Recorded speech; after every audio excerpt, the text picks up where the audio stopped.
Hola, ¿qué tal amigos? Bienvenidos al canal Seguridad y Defensa Estratégica. Una vez más transmitiendo desde los Estados Unidos de Norteamérica, Washington, D.C., la capital más poderosa del mundo. Sí, señor. Y por ahí con algunas novedades, con algunas novedades en el frente ruso, ahí en la frontera, por ahí hay movilizaciones de tropas, movilizaciones de tanques, hay gente de la OTAN por ahí nerviosa. Los rusos por un lado, nuestra gente por el otro, los Estados Unidos haciendo algunas declaraciones por ahí, el nuevo presidente, parece que estamos con algunas novedades. El Titán se fue sin ni un condoro, sin ninguna guerra, sin ningún conflicto. El que lo calificaban de violento, lo calificaban de un montón de cosas, y fue el que menos participación tuvo en ningún conflicto. El que trajo a nuestras tropas de vuelta, de regreso, la gran mayoría. Pero ahora parece que estamos con novedades de nuevo. Así que algo se está viendo, algo está pasando. Por allá vamos a preguntarle a Daniel Prieto. Daniel Prieto siempre está bien informado de todo. Así que como esto es hablando de la historia y algo más, aquí hacemos una mezcla de todo. Porque en realidad es bien entretenido como él nos plantea todas las diversas situaciones. Y así nos enteramos, así nos culturizamos, así nosotros vamos aprendiendo de una persona con amplios conocimientos como es Daniel Prieto Vial, encachado, pachota de nuestro canal. Así que nos puede dar muchas sorpresas, Daniel. Hay que estar atento al recorrido, hay que estar atento a todo lo que él hace, porque ustedes saben por qué yo les digo las cosas. Yo tengo ciertas por ahí situaciones interesantes. Pero bueno, vamos a saludar. Efectivamente, oye, aquí vamos a tener que premiar, así que atentas, moderadoras, hay que premiar a Alejandro Baeza, que está en todos los días y en todos los programas ha estado presente, Alejandro Baeza. Así que un tremendo saludo desde Washington, D.C. a Alejandro Baeza, Margarita Araya, a Solange también. Oye, Solange todos los días. Ricardo Flores Más Vidal, tremendo patriota. Ricardo acaba de recibir su diploma como experto en seguridad geopolítica y relaciones internacionales. Así que felicitaciones a nuestro amigo patriota que está ahí en el chat, que recibió, ¿cierto?, esa distinción, con máxima distinción. Los profesores estaban muy admirados por cómo desarrolló todos los temas y cómo hizo los trabajos, ¿cierto?, propios del curso, del diplomado en que él participó con el Security College, por supuesto. Así que el director del programa, el coronel Fernando Montoya Serio, me hizo llegar una nota con un especial reconocimiento a Ricardo Flores Más Vidal, que aprobó con la distinción máxima. Excelente alumno, uno de los mejores que ha pasado, ¿cierto?, por los programas de seguridad geopolítica y relaciones internacionales del Security College, y también un excelente alumno, muy buen alumno, con muy buenos análisis en el diplomado de analista de inteligencia y seguridad. Así que Ricardo Flores, aprovechando que estás ahí en el chat, un tremendo abrazo y felicitaciones por ese logro. Bien, Carito Ortiz, Sonia Muñoz, Francisco Becker, ¿quién más está por aquí? Roberto Montes, por supuesto, Isaías Carrasco, y se siguen conectando todos nuestros amigos. Un especial Adelfos Ligos, ¿cierto?, veterano del 78, y sigue corriendo el chat muy rápido. Saludos a la señal internacional. Vamos a ver cómo va pasando esto súper rápido, no alcanzo a leer todo, así que me van a disculpar. Un saludo general a las moderadoras. Así que vamos a dar inicio a este programa saludando a nuestro invitado del día de hoy. Por supuesto, nuestro invitado, Daniel Prieto Vial. Daniel, ¿cómo estás? Bienvenido al canal Seguridad y Defensa Estratégica una vez más, como todos los miércoles, a este tremendo programa que tú también llevas semana a semana. Arturo, a tus órdenes. Aquí estamos. Claro que sí. Oye, bueno, como decía la portada, para que nuestros amigos del chat y los que están viendo en forma directa y los que nos van a ver en diferido, teníamos ahí puesto un título bien sugestivo. ¿Eh? El título decía Reserva o Milicias. Pero también decía otra cosa muy importante que no deja de llamar la atención, donde decía civiles armados, auspiciados por el Estado, para defenderse y apoyar a policías y fuerzas armadas. Y teníamos una foto ahí de un par de niñas, un par de jovencitas en bicicleta, con fusiles automáticos a la espalda.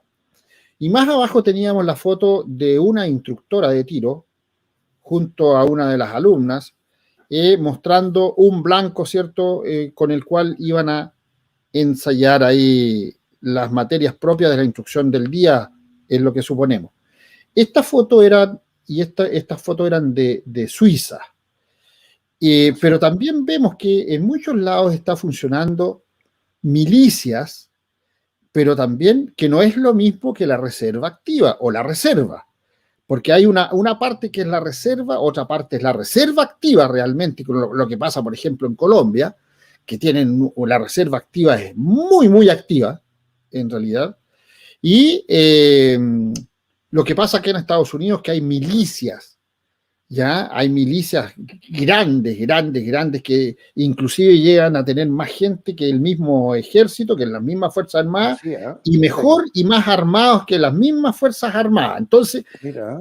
Cuéntanos, en Argentina hay milicias, en todas partes están apareciendo milicias armadas. ¿Qué pasa con esta situación? Danos una introducción de este tema que nos pareció súper importante, porque en Chile resultará, tenemos una defensa civil, tenemos una reserva, pero como que no están bien administrados los sistemas por ahí, inclusive, para que la gente sepa, inclusive dineros fugados, ¿cierto?, que se deben entregar a la reserva y no son entregados, son utilizados para otros fines. Dineros que se pueden destinar a cierta instrucción y que no llega. Entonces hay una serie de factores que influyen. Daniel, la introducción de este tremendo programa, porque es súper importante que la gente conozca de este tema. Nosotros en el ICAES, aquí detrás mío tú ves el Instituto Chileno de Análisis Estratégico y Social, nos preguntamos a estas cosas y no sabemos todas las respuestas. Estamos siempre interesados en entender cuál es el mejor modelo de lo que está pasando. Por ejemplo, ¿estaremos volviendo al feudalismo? ¿Se estará acabando la civilización en Occidente y el control estatal de las sociedades? ¿Cómo es que haya estos grupos narcotraficantes tan poderosos que se han apoderado de ciertos sectores de la ciudad y que han terminado por impedir que entre la policía? No tanto porque las policías no pueden entrar, sino que porque los gobiernos no los autorizan. No los autorizan y las policías al final no quieren entrar tampoco por la falta de respaldo de los gobiernos, del Estado, del Poder Ejecutivo en el caso chileno y del Poder Judicial. Si la policía entra a un sector donde hay narcotráfico en gran escala, armado, y tratan de imponerse para doblegarlo, bueno, los pueden acusar de muchas cosas, y una larga lista de cosas. Entonces la gente la van sacando de Carabinero o de la PDI, lo van echando, van perdiendo sus ingresos, van quedando desempleadas su familia, sin recursos.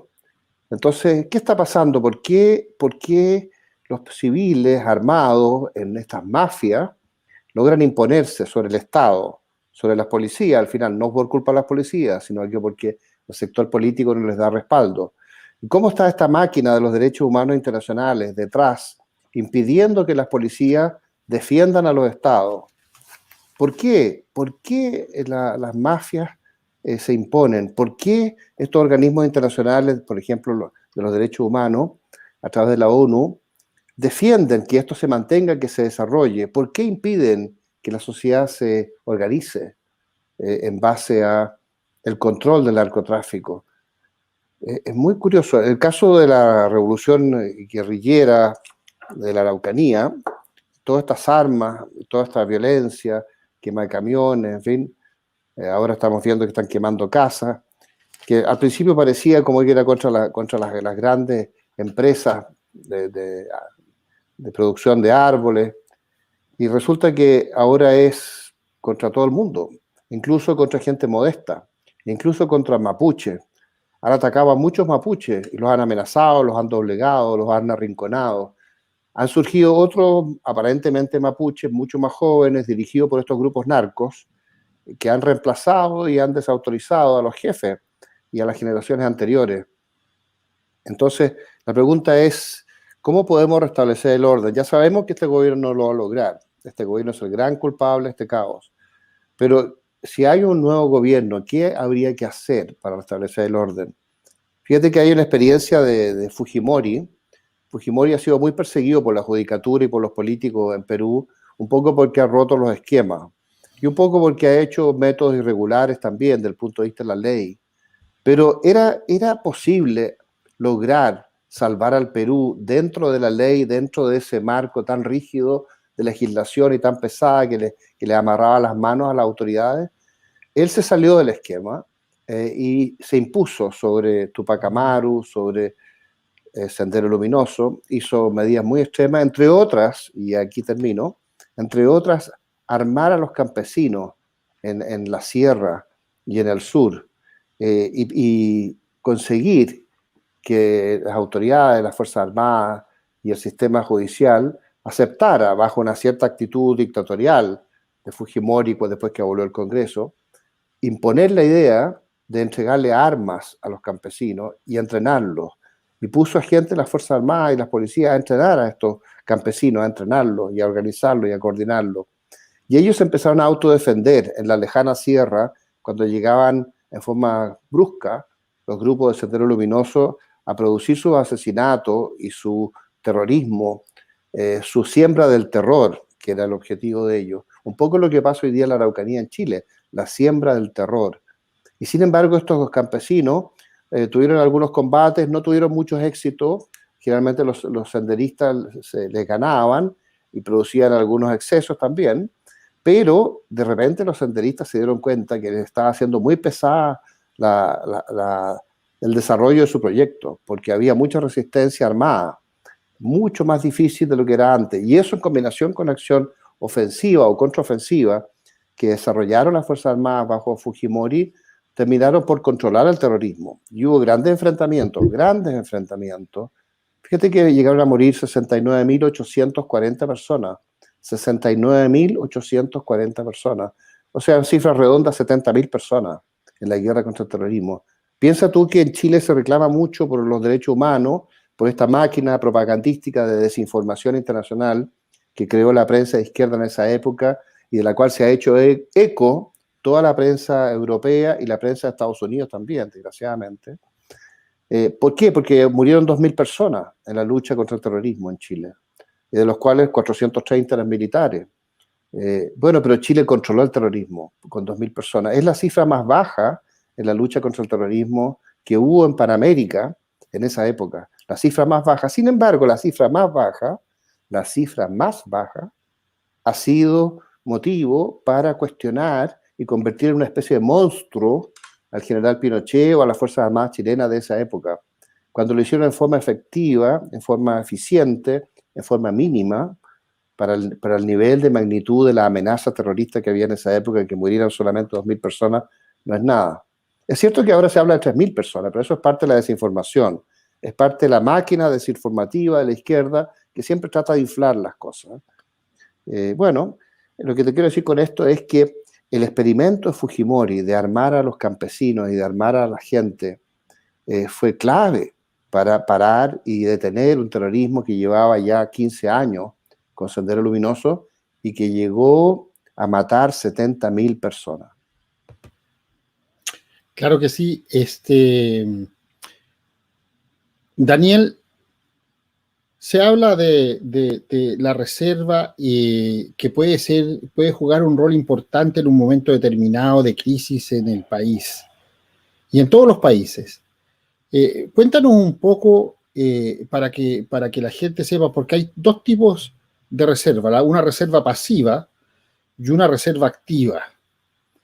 Pero hay países, ¿cierto?, que están en constante preparación del personal civil, como bien decía el experimento de Fujimori en Perú, pero están toda una serie de otros países en Europa e inclusive aquí mismo en Sudamérica que está entrenando a su reserva. Hay una reserva que es pasiva y hay una reserva que es activa. Pero antes de cambiar el tema de Perú, que me pareció muy importante, ahora el domingo que fueron las elecciones presidenciales y se pasó una segunda vuelta, tenemos que estar muy atentos.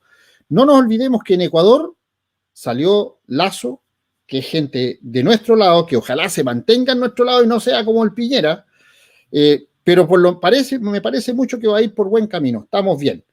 En Perú tenemos un grave problema porque la persona que se supone que era de derecha está en conversaciones con las ratas asquerosas de la izquierda.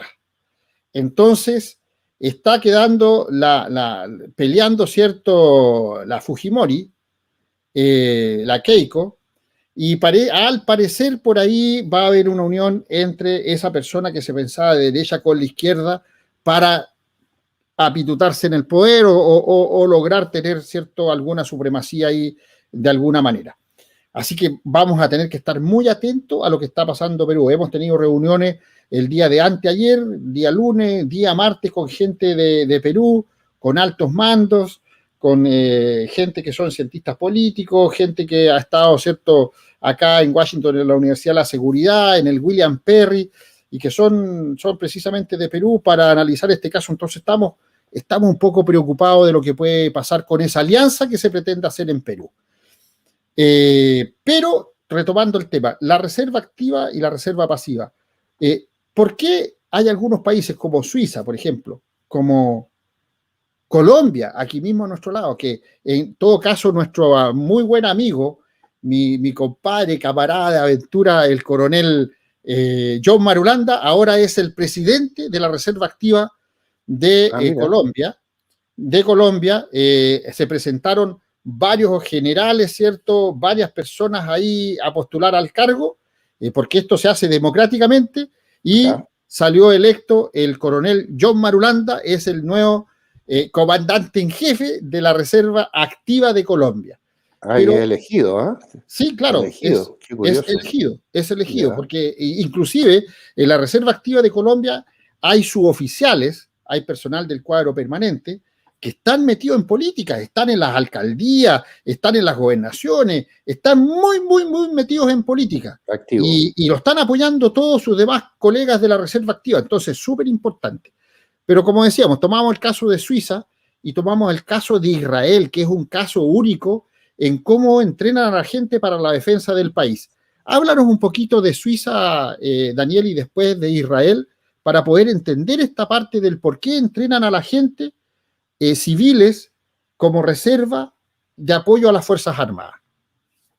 En Israel todos los hombres deben servir en el servicio militar y también las mujeres. Ahora, no todas las mujeres, hay un porcentaje que puede sacárselo, pero de repente en ciertos periodos en Israel también todas las mujeres han debido hacer el servicio militar. Depende un poco de los estados de tensión o la situación estratégica que ellos conciban. En el caso de Suiza, Suiza tiene un ejército profesional muy chiquitito y una capacidad de movilización gigantesca. Ahora, es cierto que un poco por estas visiones izquierdistas dentro de la propia Suiza se hicieron reformas a partir del año 2004 y empezó a reducirse el ejército suizo y ahora todavía tiene una capacidad de movilizar alrededor de 200.000 personas, pero no el millón de personas que tenían capacidad de movilizar antes. Y Suiza tiene muy poca gente. Suiza tienen en habitantes 5,5 millones, que es como la cuarta parte de Chile. Sin embargo, hoy día tienen todavía posibilidad de movilizar 200.000 personas y hay unas 40.000 personas en el ejército permanente, o 35.000 en algunos casos, que es un ejército muy parecido al chileno. Pero a diferencia de los 40.000 o 45.000 que puede haber en Chile, porque esas cifras van variando año a año, yo estaría con dudas de cuál es la exacta situación hoy día, pero yo calculo que alrededor de 45.000 hombres el ejército chileno. Chile hoy día no está con capacidad de movilizar tropas de reserva, entrenadas, equipadas y con ejercicios periódicos que le permitan operar bien, porque para que estas fuerzas se puedan vestir, equipar con sus armas y estructurar, tienen que hacer entrenamiento, tienen que hacer ejercicio, tienen que revisar sus armas y sus equipos y tener un cuartel donde juntarse, donde equiparse, donde moverse. Tienen que tener una coordinación de comunicaciones con el ejército para que puedan ser aprovechados bien. Eso requiere entrenamiento, ejercicio. Entonces en Chile se hace el servicio militar y el conscripto se va. Durante un cierto periodo se planteó la idea de que el ejército quería reforzarlos con el soldado profesional. Un soldado profesional que se contrataba por 4 años más después del servicio militar. Y después a los 4 años se le podía volver a recontratar por otros 4 años más, o sea, podía entrenarse o servir 4 años o 8 años, y a veces en algunos casos hasta 12 años si se le contrataba por tercera vez, porque el ejército quería, más que conscripto, gente con mucho más capacidad y mucho más entrenamiento. Por lo tanto, se optó por el soldado profesional. Ahora yo he hablado con algunos soldados profesionales y les he preguntado cuál ha sido su experiencia, y hay distintas opiniones. Algunos no están muy contentos porque en algún momento se les restringió mucho el presupuesto de hacer ejercicio, de hacer entrenamiento, de hacer maniobras, de hacer operaciones. Entonces, ellos estaban haciendo de repente menos ejercicio y menos operaciones de las que debieran para mantener los altos estándares de capacidad y de calidad que siempre ha tenido el ejército chileno. Así que muchos se retiraron desmoralizados, desilusionados por la falta de recursos operativos. Entonces, eso ha ido variando. Hubo ciertos generales que lograron volver a llevar un pie muy operativo. Por ejemplo, el general Hugo Oviedo fue famoso por llevar el ejército a un nivel muy operativo. Actualmente el ejército de Chile ha tenido problemas porque como lo han requerido tanto para un poco controlar la violencia o estar alerta para controlar la violencia, al final el ejército se negó a salir cuando el mando político no les dio la autoridad que se requería para que ellos se pudieran imponer. Pero ahora los han estado usando masivamente y en forma muy larga y muy excesiva para el control de la pandemia.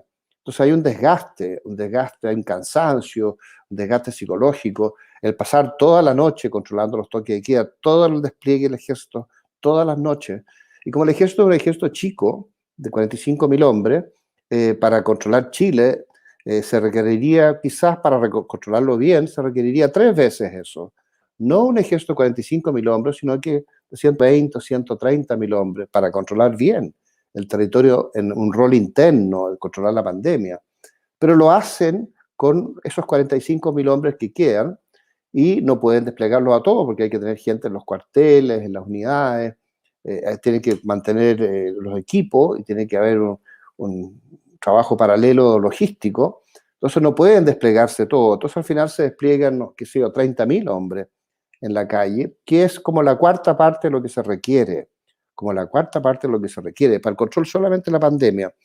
Y esto toma mucho tiempo, y lo que ocurre es que la gente no tiene suficiente entrenamiento, no tiene suficiente ejercicios ni maniobra, como que ha dejado de hacer los roles normales de la Fuerza Armada, de prepararse para estar en una capacidad operativa adecuada.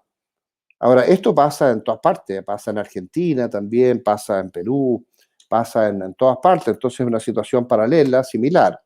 Pero los ejércitos se desentrenan así, y se desgastan, y se desmoralizan, y se agotan. Estamos en medio de eso, por eso es que las reservas hubiera sido muy necesario en una situación así. Las reservas son civiles entrenados y equipados, con reentrenamientos periódicos, estructurados, que ellos sepan cuál es su escuadra, cuál es su sección o su pelotón, cuál es su compañía, cuál es su batallón, cuáles son sus cabos, sus sargentos, sus suboficiales, sus jefes, sus mandos.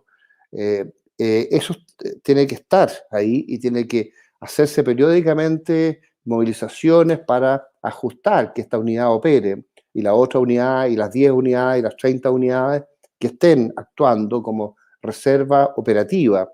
No sé si llamarla reserva pasiva o reserva activa, eso de los nombres es variable, pero lo importante es que sean gente que se pueda movilizar, que se pueda sumar al ejército, que pueda multiplicar las capacidades del ejército, que los mandos de repente, en vez de tener 30.000 hombres en la calle, puedan tener 120.000 hombres en la calle, pero 120.000 hombres que sepan usar su armamento, sepan desplegarse, sepan coordinarse, sepan operar, y en fin, y eso requiere mucho ejercicio, mucho entrenamiento.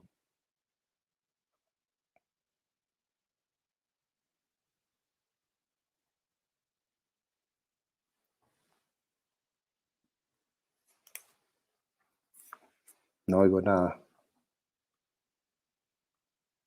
Vamos a hacer un pequeño corte comercial y después vamos a ir a ver el video que tú nos enviaste con respecto a la instrucción que hace la reserva. En Israel, ¿no? En Israel, sí, precisamente. Ya. Vamos al corte comercial primero y después continuamos con el programa. Security College US es una institución de formación académica privada con base en los Estados Unidos de Norteamérica, abierta e independiente, que provee acceso preferentemente en español a una educación de calidad superior en todas las áreas más relevantes de la seguridad. Seguridad electrónica y nuevas tecnologías, prevención de riesgos laborales, gestión de negocios, ciberseguridad, gestión de desastres, gestión de proyectos, estudios sobre terrorismo, gestión de riesgos, inteligencia, criminología, prospectiva, en un ambiente internacional. Modalidad presencial, semipresencial y en línea. Es misión del Security College US formar personas éticas, competitivas profesionalmente y comprometidas con el progreso de la sociedad.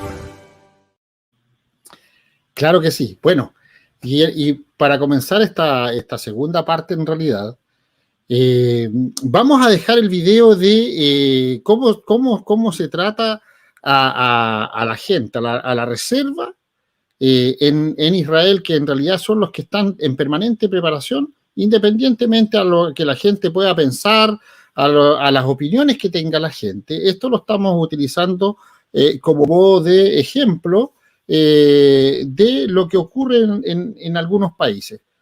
Vamos a ver de qué se trata el video y posteriormente Daniel nos va a hacer, ¿cierto?, nos va a dar su apreciación y un análisis de esto mismo. We are the Israel Defense Forces. For 72 years, you've heard our story. Tiny country, surrounded by enemies, surviving against all odds. You know the names of our wars, our battles, our planes, our tanks, our tech. You think you understand our success? You know nothing. Let me tell you a secret. The key to our existence is not our weapons. It's our soldiers. Our spirit, our passion, our love.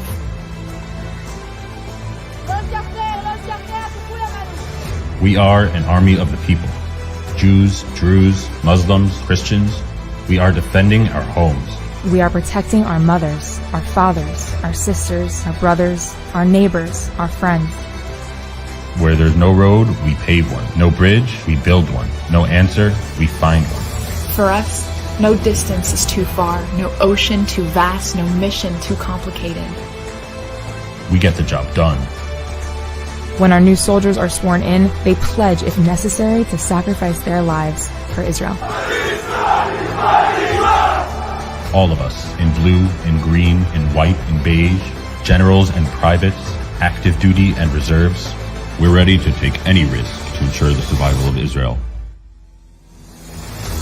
It's an honor to have this mission today. We stand on the shoulders of giants who came before us. The men and women who started with nothing and built a powerful army that is feared by its enemies and respected by its peers. We're proud to have given new life to the Jewish people, security to all of Israel's citizens, and confidence that our best days are ahead of us. We are the Israel Defense Forces. Now you know our secret. Happy Independence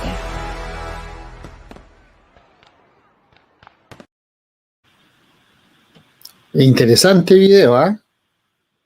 Interesante, ¿no es cierto? Interesante. Cuéntanos para que Mira, la gente sepa. es un buen punto tocar el caso de Israel, porque Israel se creó el año 48 a raíz de todas las crisis que hubo, de las persecuciones en Europa contra los judíos, especialmente el régimen nazi y lo que ellos llaman el Holocausto. Bueno, hay una gran discusión porque dicen que no son 6 millones, sino que es como 1 millón el que murió. Otros dicen que son realmente 6 millones y hay unos revisionistas que discuten estas cosas. Pero en cualquier caso hubo una persecución contra los judíos en Alemania y en otras partes también, incluso en Francia. Y el mundo occidental como que se sintió muy acongojado por estas matanzas que hubo. Entonces se le dio la oportunidad en la posguerra, en este lugar que estaba controlado por Inglaterra, Palestina, de que los israelíes finalmente volvieran a su tierra, donde habían salido hace 2000 años o 1900 años atrás, en la época de Cristo, ¿no? Porque el año 70 fueron expulsados los judíos de Israel por el Imperio Romano, y ellos se esparcieron por el mundo y pasaron casi 1900 años esparcidos por el mundo en distintos lugares hasta que vuelven. Pero cuando se crea el Estado de Israel en el año 48, al día siguiente o ese mismo día en la tarde, los invaden desde distintos lugares, los árabes vecinos, para tratar de destruir este núcleo inicial de judíos, de israelíes, que se está estructurando ahí como una nueva nación. Y fue notable que no fueran arrasados, fue extraordinario el heroísmo y el desempeño de estos núcleos judíos que estaban ahí. Bueno, con métodos muy extremos ellos lograron sobrevivir. Después, el año 57, hubo otro intento, donde finalmente hubo una guerra en que Israel se tomó el Sinaí, en combinación con Francia e Inglaterra, que se tomaron el canal de Suez, por unos problemas de la influencia de la Unión Soviética en Egipto, en que querían contrarrestar esta influencia, porque el canal de Suez era estratégico para el Imperio Británico, que bueno, ya estaba dejando ser imperio, el Imperio Británico, pero era todavía porque recién, el año 47, o sea, un año antes, se había entregado a la India, pero el proceso de entrega de la India por parte del Imperio Británico se estaba todavía dando, porque tomó algunos años, cuando Lord Louis Mountbatten entrega la India a los indios, ¿no? A los hindúes. Después viene otra guerra, el año 67, en que 3 países vecinos, entre ellos Israel y Egipto, y Jordania también, tratan de destruir Israel. Y se produce una guerra de los 6 días donde Israel hace un golpe preventivo, antes que estos ejércitos que se estaban desplegando en la frontera ataquen. Y Israel dice, bueno, si ellos me atacan con la cantidad de fuerzas que tienen, y yo por una posición defensiva, no tengo ninguna posibilidad. Cuando uno está en la defensiva, tiene lo más que postergar la derrota, pero no tiene una opción para la victoria. Pero cuando uno hace una contraofensiva, como ellos le hicieron, tiene una opción por la victoria. Y ellos lo que hicieron fue un golpe fulminante y destruyeron la Fuerza Aérea Egipcia, la Fuerza Aérea Siria, la Fuerza Aérea Jordania, en cierto modo, en tierra y después en combates aire-aire. Hubo bastante heroísmo de parte de los sirios, de parte de los egipcios y de parte de los jordanos también, sobre todo los jordanos, que fueron considerados muy buenas tropas, muy buena fuerza aérea. Pero Israel terminó por imponerse porque ellos hicieron un golpe anticipado. Y después vinieron otras guerras. Vino la guerra del Yom Kippur del año 73, inmediatamente después de que Chile se liberó del comunismo de Allende, en fin. Vino una guerra en octubre del 73, en que nuevamente casi destruyen a Israel, una guerra de 23 días, donde después vienen los árabes con la OPEP, utilizan el precio del petróleo para triplicar el precio del petróleo, para hacerse ellos muy ricos y para producir una recesión mundial que afectó a todo el planeta Tierra. Pero eso fue en venganza porque Europa y sobre todo Estados Unidos apoyó con munición y con recursos a Israel, que peleó hasta sus extremos, pero era tal el nivel de atrición de los combates que el gasto de munición fue inconmensurable y los stocks de municiones se le empezaron a acabar a Israel. Casi pierde esa guerra. Pero estos abastecimientos de munición le permitieron sostener el combate hasta que Israel se impone en los últimos 3 días, con unas operaciones contraofensivas alrededor del canal de Suez, en que se les metió una brigada al otro lado, mientras estaban todas las divisiones avanzando contra Israel En Sinaí se les metió una brigada por detrás. ¿Ah? En fin, fue una cosa muy extraordinaria cómo Israel logró ganar finalmente la guerra del Yom Kippur. Y después vinieron otras guerras, la guerra del 82 y una serie de guerras recurrentes en el Líbano y muchos combates esporádicos aéreos con la Fuerza Aérea Siria, donde Israel empezó a ganar y ganar y ganar en el combate aire-aire con los mejores aviones soviéticos de esa época que se le habían vendido a los sirios. Y así es como Israel se va convirtiendo en un país consolidado, que finalmente los musulmanes, los árabes, empiezan a aceptar como inevitable que este país, por muy pequeño que sea, es una potencia militar, es una potencia tecnológica también, y tiene una voluntad de ser y una capacidad contraofensiva que les ha permitido siempre ganar todas sus guerras. Porque Israel estaba en la posición de que una guerra que ellos perdieran y desaparecían. Entonces no podían perder ninguna guerra. Y lo interesante es que todo esto lo hicieron con reserva. El 95% del ejército de Israel son reservistas, son ciudadanos civiles que fuera de todas sus actividades normales tienen entrenamiento militar y tienen sus armas en la casa y tienen mucho entrenamiento, mucho reentrenamiento, mucha capacidad de movilización y hacen ejercicios y maniobras pequeñas, medianas, grandes. Entonces están muy aceitados en su capacidad de operar. Entonces tienen dobles vidas. Son ellos, lo que sea, ingenieros, médicos, abogados, pero también son militares. Y militares bastante activos. Y por eso que Israel, siendo un país hoy día llegado a tener casi 10 millones de habitantes, incluso 1,5 millones de árabes dentro de Israel, pero que están integrados, con 10 millones de habitantes Israel es una potencia que todos los países árabes y musulmanes, incluso Irán, respetan hoy día y no han podido nunca doblegar. Y eso es un ejemplo. A Chile le pasó algo parecido en el siglo XIX, en que como nosotros teníamos esta capacidad de entrenar civiles desde niños a través de la Guardia Nacional, que venía heredada de las milicias coloniales del Imperio Español y que después se reestructuraron el gobierno de Joaquín Prieto como la Guardia Nacional. Diego Portales fue comandante de uno de los batallones en Valparaíso, por ejemplo.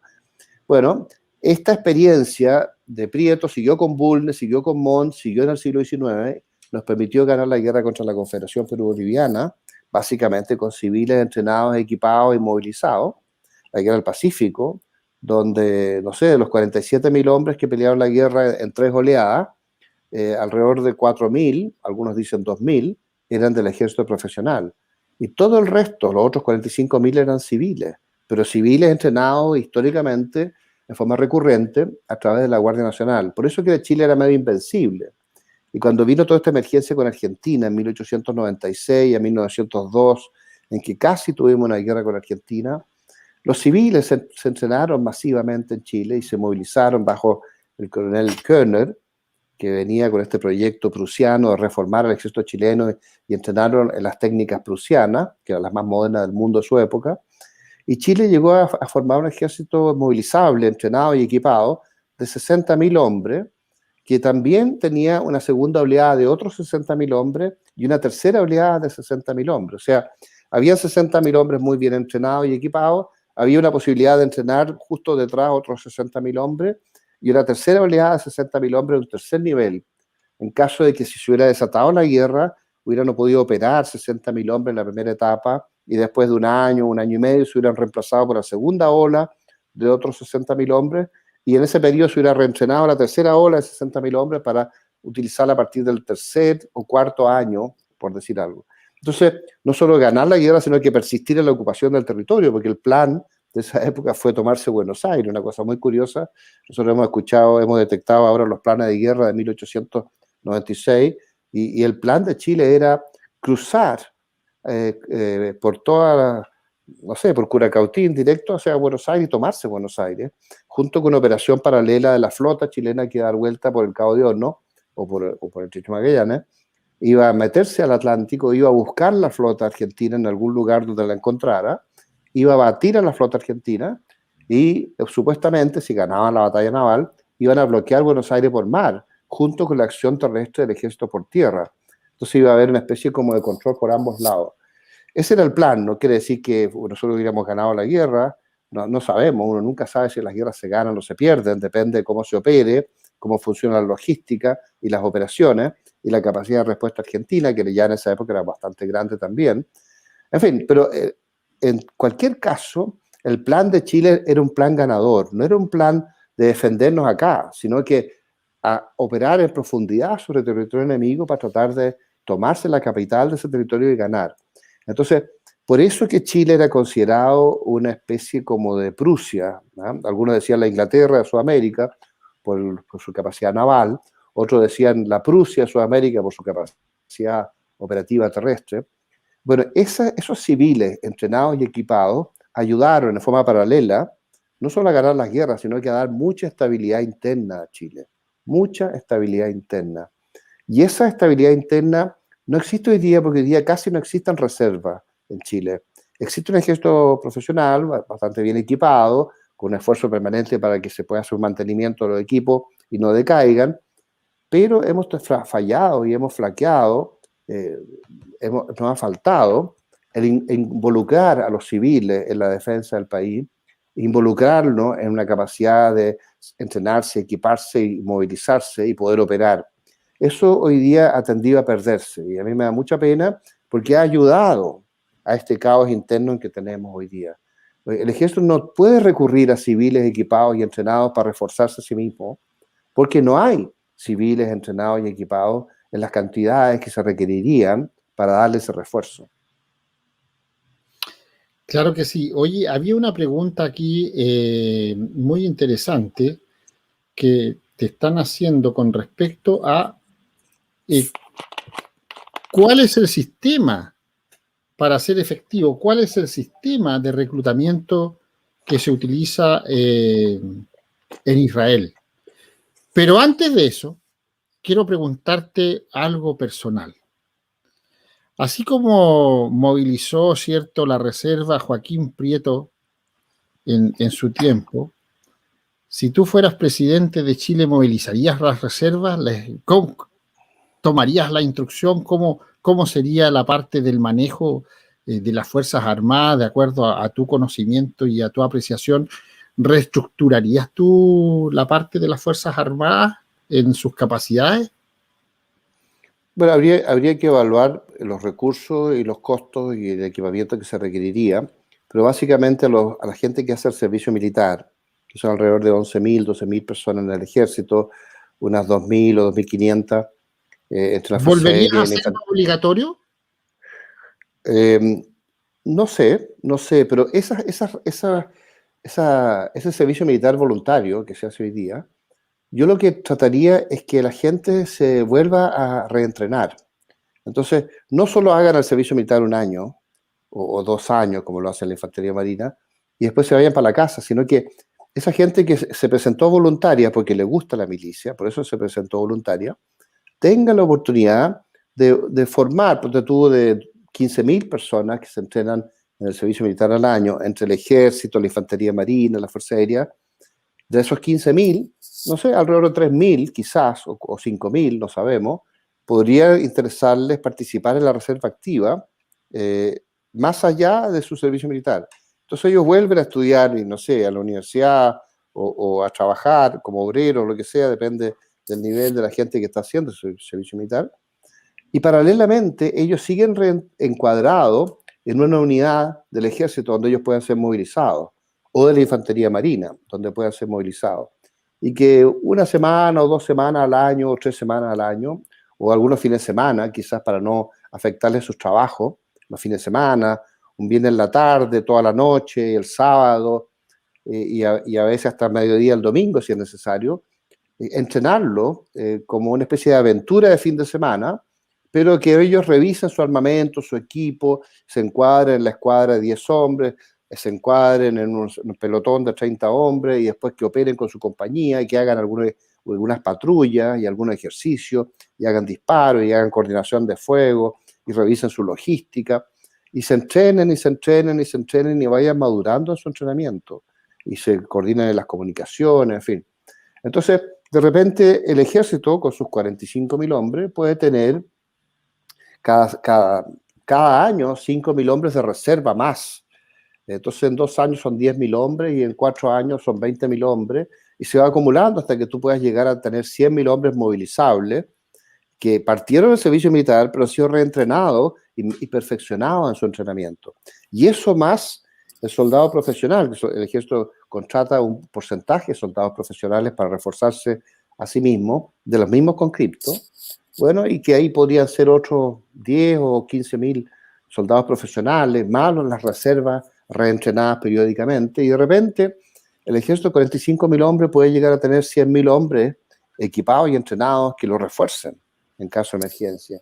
Y podrían ser más, podría ser 200.000 personas equipadas y entrenadas que lo refuercen en caso de emergencia. Entonces el ejército de repente, en caso de emergencia, se puede multiplicar de 45.000 hombres a 245.000 hombres manejados por el ejército, pero con una especie de guardia nacional o una reserva activa que tenga una cierta autonomía, ¿eh?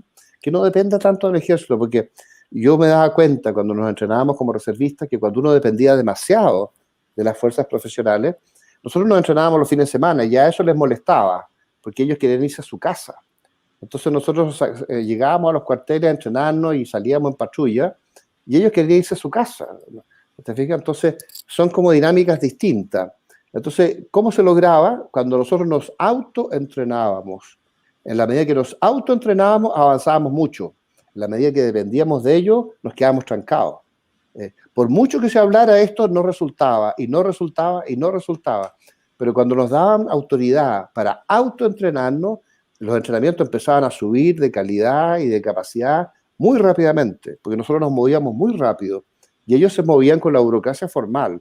Nosotros nos movíamos muy rápido, entonces nos autoentrenábamos muy rápido. Claro que sí. No, en realidad es un muy buen punto, toda vez de que hay mucha gente, por ejemplo, Marta Ponce, el comentario que yo creo que es el que está primando en el chat, dice, parece que todos tenemos que entrenarnos por la patria o reentrenarnos, o sea, más o menos siguiendo el ejemplo de lo que estamos hablando. Y bueno, por ahí hay una pregunta que se escapa un poco al tema, pero lo que pasa es que la gente pregunta, ya que estás tú acá en el canal, y quiere saber cuál es tu opinión. Por ejemplo, vamos a desviarnos un poquito del tema para hacerlo diferente. Dice Simón Ríos Quería hablar de Ucrania, ¿o no? ¿Quería hablar de Ucrania? También, pero sí, no. Sí, también. No, excelente, sí. Dice Simón Ríos, dice, ¿qué opina don Daniel con respecto a construir un canal en el Istmo de Ofki? Sí, el cual logrará unir la laguna San Rafael con la bahía de San Quintín, ubicación geográfica importante. Y hoy día existen las capacidades ingenieriles y los recursos, porque somos un país mucho más rico de lo que éramos cuando se plantearon estas ideas originalmente, que había muchas limitaciones ingenieriles y de recursos. Hoy día, con el nivel de capacidad económica que tiene Chile, eso es una cosa perfectamente factible. Pero antes que eso hay que hacer, no sé, un buen puerto en Punta Arenas, un puerto en Isla de Pascua, hay que crear, no sé, cuevas secretas para esconder nuestra escuadra en los canales, para darle seguridad y que no sea destruir los puertos en caso de cualquier crisis. En fin, hay muchas cosas que hacer en materia de defensa e infraestructura que habría que considerar.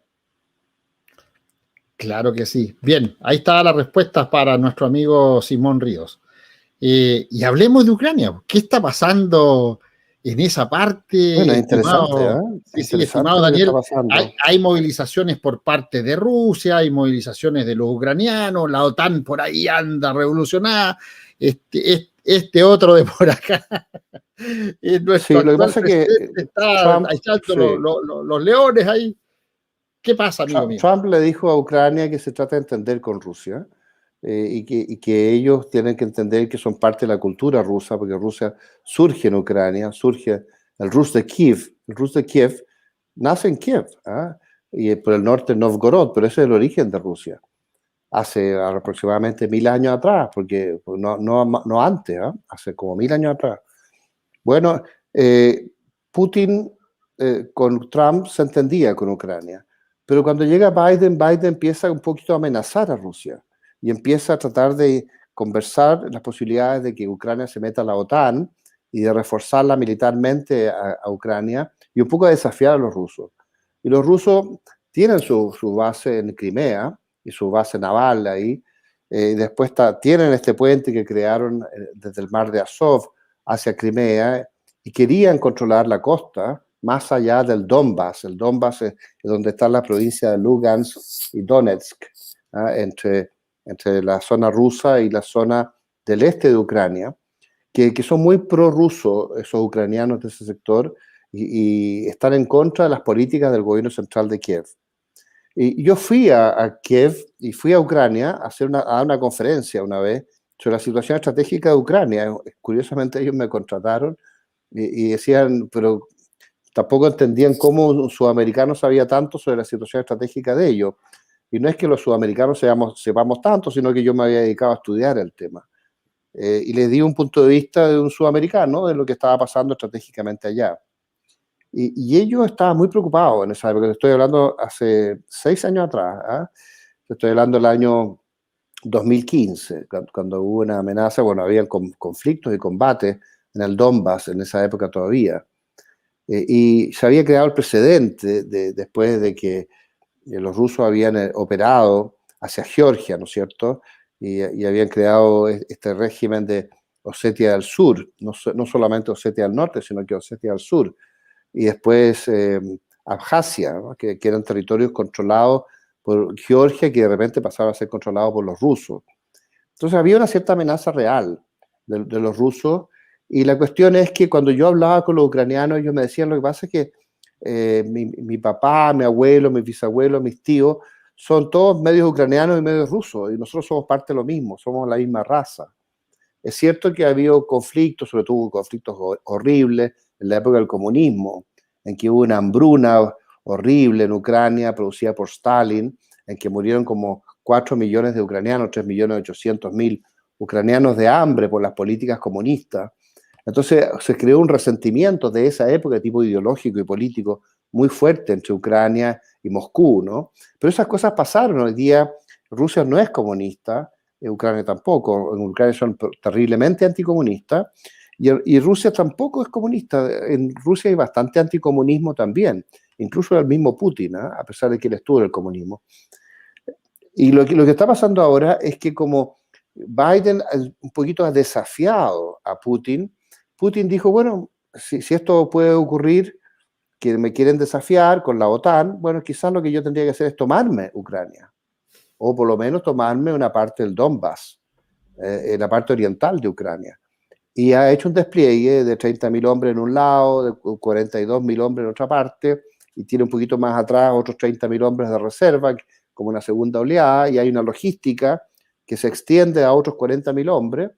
Entonces al final hay un despliegue que son como 120.000 hombres, sobre todo en la parte norte y en la parte este de Ucrania, frente a los cuales los ucranianos han movilizado todo lo que pueden movilizar de fuerzas equipadas y entrenadas, porque pueden movilizar mucho más, pero lo importante es movilizar las fuerzas que son tan equipadas para darle peso militar a su capacidad.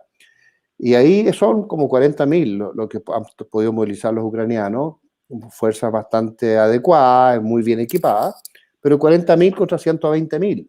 Dicen, no, pero es que vamos a tener el apoyo de la OTAN y el apoyo de Estados Unidos. Bueno, eso está pendiente, ¿no? Si se involucrara a Estados Unidos, sería muy peligroso, porque no tienen capacidad de sostener en combate fuerzas muy grandes, tan profundamente. Piensa tú que tendrían que pasar por el estrecho del Bósforo, en Turquía, meterse al Mar Negro, para operar navalmente en el Mar Negro.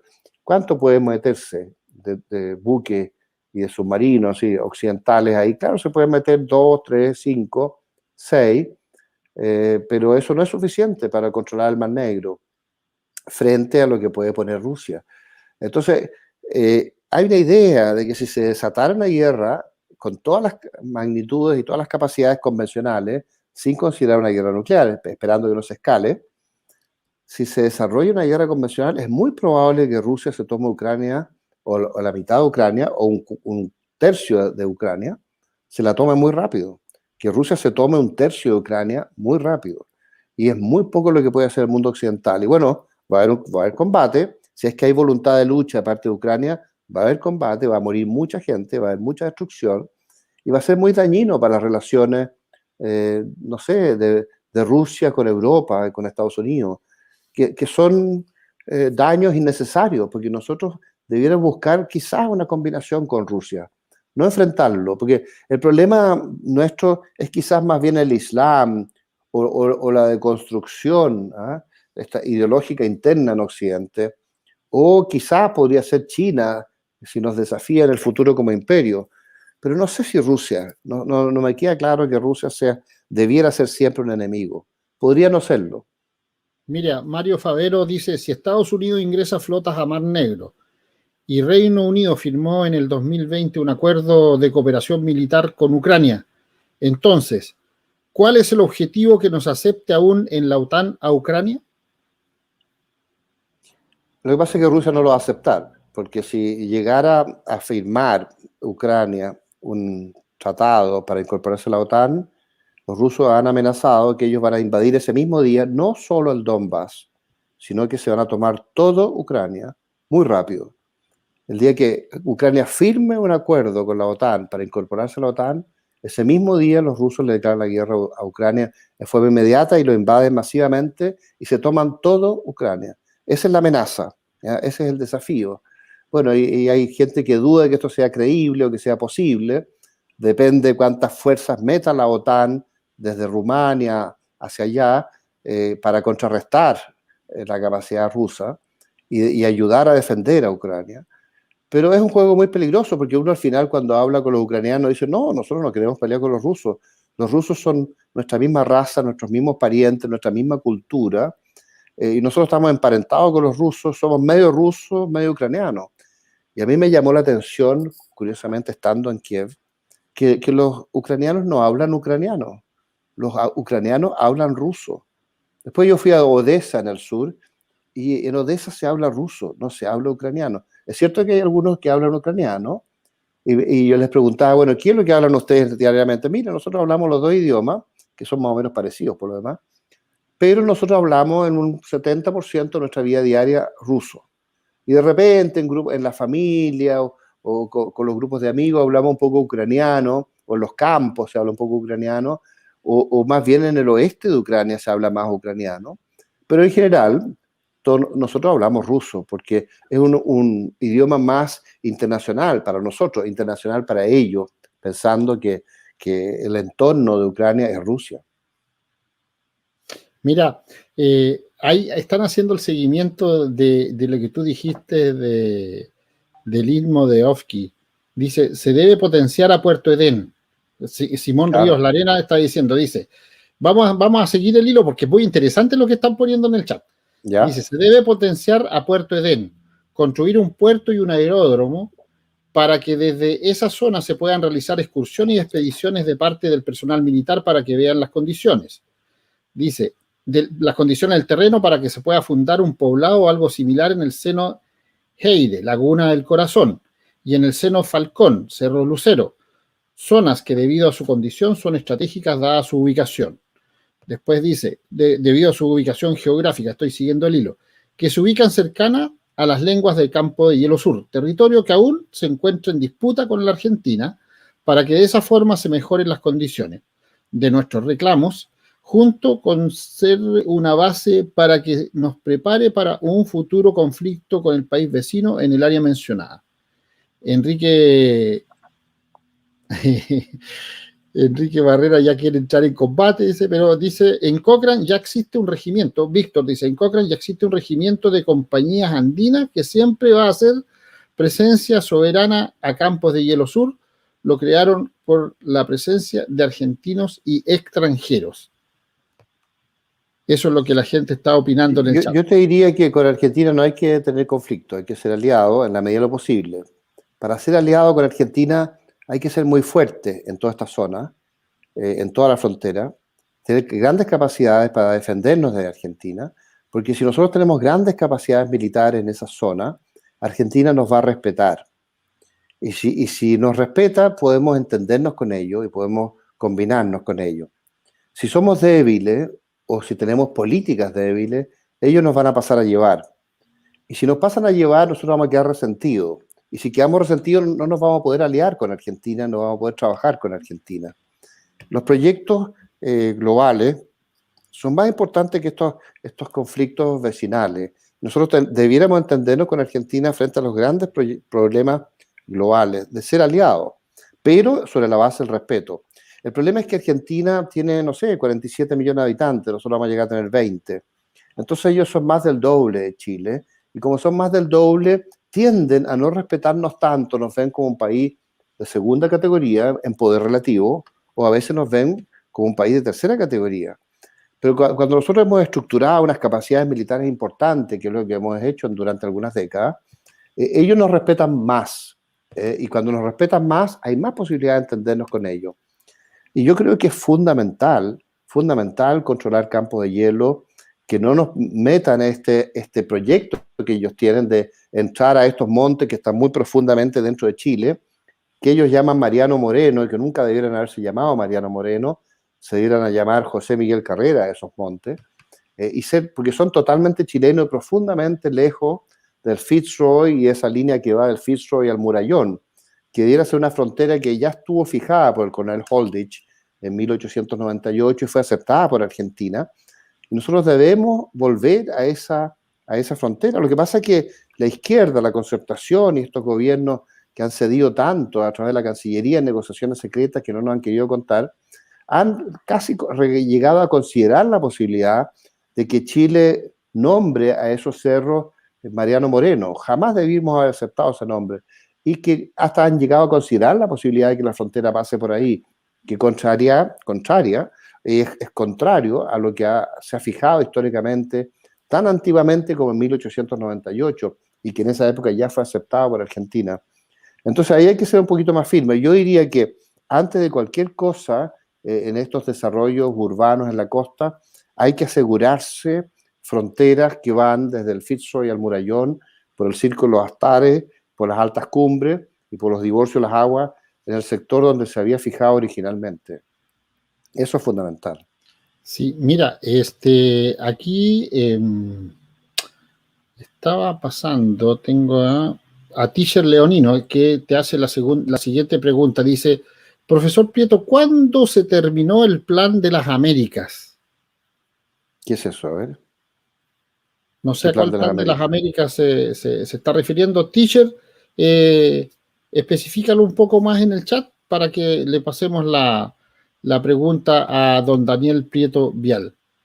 Oye, quizás, no sé si me permites, pero quizás el ejemplo de Fujimori armando a los campesinos para resistir a Sendero Luminoso es algo que Chile debiera tomar y considerar seriamente la posibilidad de crear alguna ley, algún decreto, alguna legislación que le permita a los campesinos y a la gente de la Araucanía y de los ríos defender sus casas, defender sus campos, defender sus pueblos y sus ciudades frente a estos actos terroristas esporádicos que se producen, no es por los mapuches, porque los mapuches son las mayores víctimas, sino que por estas organizaciones narcos, terroristas, combinadas con la FARC, con el ELN, con la ETA, que se han detectado y que han, a través de estos proyectos del Foro de Sao Paulo y ahora con el Grupo de Puebla, han activado esta violencia en la Araucanía y en los ríos, ¿no? Entonces, sería interesante tratar de meter una legislación que autorice a una defensa activa, no solo que la gente tenga una pistola en su casa y pueda operar dentro de su casa para disparar o en su territorio inmediato, sino que ellos puedan activamente salir a la calle a contrarrestar acciones y hacer unas contraofensivas combinado con los vecinos y combinado con grupos que vengan de más allá para formar una masa crítica que no sea una persona sola, sino que sean 3 o 9 o 14 y que puedan, cada uno con sus armas, defenderse. No es por promover la violencia, es por promover la defensa, porque no es que ellos vayan a atacar a los mapuches terroristas, sino que si hay un grupo terrorista que los ataca, ellos puedan defenderse, pero no solo en la defensa inmediata, el carabinero, mire, usted estaba defendiéndose aquí dentro del cerco, por lo tanto está bien la ley, pero si usted sale fuera del cerco no puede defenderse porque la ley no lo autoriza, eso es absurdo. Tiene que haber una defensa activa y reactiva y efectiva. Y para eso hay que crear una legislación especial. Lo que hizo Fujimori con los campesinos en la sierra y en el sur de Perú, que fue clave para parar con el terrorismo y para controlarlo. En apoyo de los carabineros, en apoyo de la PDI, y el día de mañana si interviene la Fuerza Armada o algunos grupos de la Fuerza Armada, en apoyo a las Fuerzas Armadas también, y todo combinado y coordinado. Claro que sí. Oye, hemos tenido y hemos recibido noticias, como este programa es Cosas de la Historia y algo más. Hemos tenido noticias de algunos intentos y algunas cosas que están pasando en Mendoza. ¿Ya? Y aquí Enrique Barrera dice, don Daniel, y con el asunto de que Mendoza quiere independizarse de Argentina, ¿puede haber posibilidad de que Mendoza vuelva a ser parte de Chile? Sí, mira, yo creo que hay algunos grupos que han planteado estas cosas de forma teórica dentro de Argentina. No creo que todos los mendocinos estén en esa posición y no creo que se puedan separar de Argentina. Lo que sí es cierto es que en Mendoza, en San Juan, en San Luis, en Jujuy, en Salta, en Tucumán, en Santiago del Estero, en el norte argentino y aquí frente a Santiago, al otro lado de la cordillera, efectivamente hay una cierta vinculación con Chile. No solo una vinculación histórica, sino que ahora hay una vinculación en que ellos vienen de repente en los veranos en las playas, o lo hacían antes de la pandemia, y venían mucho a Chile y iban conociendo Chile, y algunas veces venían de más lejos, venían de Córdoba y de otros lugares. Rara vez venían de Buenos Aires, pero de Córdoba, pero sobre todo de Cuyo, y la zona del antiguo Tucumán grande, que incluye todas estas ciudades del norte de Argentina. Entonces hay un vínculo. Nosotros deberíamos cultivar mucho ese vínculo con esa Argentina cercana. La Argentina cercana que está más cerca del Pacífico que del Atlántico. Pero de ahí que se separen ellos de Argentina y que se incorporen a Chile, lo veo difícil. Una vez a mí me contaron en Tucumán, no sé si en broma o en serio, que me decía, oye, nosotros estamos tan cansados con Buenos Aires que nos queremos aliar con Chile, queremos formar un Estado independiente. Si nosotros formáramos el Gran Tucumán independiente de Buenos Aires, ¿usted cree que los chilenos nos podrían ayudar militarmente para poder defendernos de Buenos Aires? Entonces yo encontré como simpática la pregunta, pero bueno, cosas así se tejen allá, claro que sí, que uno ni se las imagina, ¿no? Pero no te olvides que muchas cosas comienzan como un general rumor y posteriormente de pronto se vuelven realidad. Oye, la Helga Minzenmayer te está haciendo una pregunta también acá en el chat y dice, Daniel, ¿qué opinas del plan Andinia? ¿Crees que sigue el proceso? Bueno, el plan Andinia es una teoría que dice que los israelíes quisieron en un momento dado crear un Estado en el Cono Sur. En caso de que fracasara Israel, también lo habían pensado en Madagascar y en Uganda, trasladar a todos los judíos del mundo, si es que los lograban sacar de Israel, a Madagascar o a Uganda o a la Patagonia chileno-argentina del sur. Entonces había muchas exploraciones, los israelíes, y estaban como que evaluando la Patagonia para ver esto como una alternativa. Yo esto lo conversé hace décadas atrás y siempre lo he conversado con gente israelí, que entre paréntesis Israel nos ayudó mucho porque cuando tuvimos los problemas con Argentina, Perú y Bolivia y había embargos mundiales y nadie nos vendía armas, Israel nos vendió armas. Algunos dirán, no, pero es que para ellos era un negocio, era interés económico nomás, no es porque fueran amigos nuestros. Bueno, no sé, pero Europa no nos vendía armas, Estados Unidos no nos vendía armas, ellos sí nos vendían armas. Para nosotros fue muy importante, ya sea por cualquier motivo, ya sea por negocio o lo que sea, pero ellos se abrieron a darnos equipos de gran capacidad, de gran tecnología, decisivo para el equilibrio militar.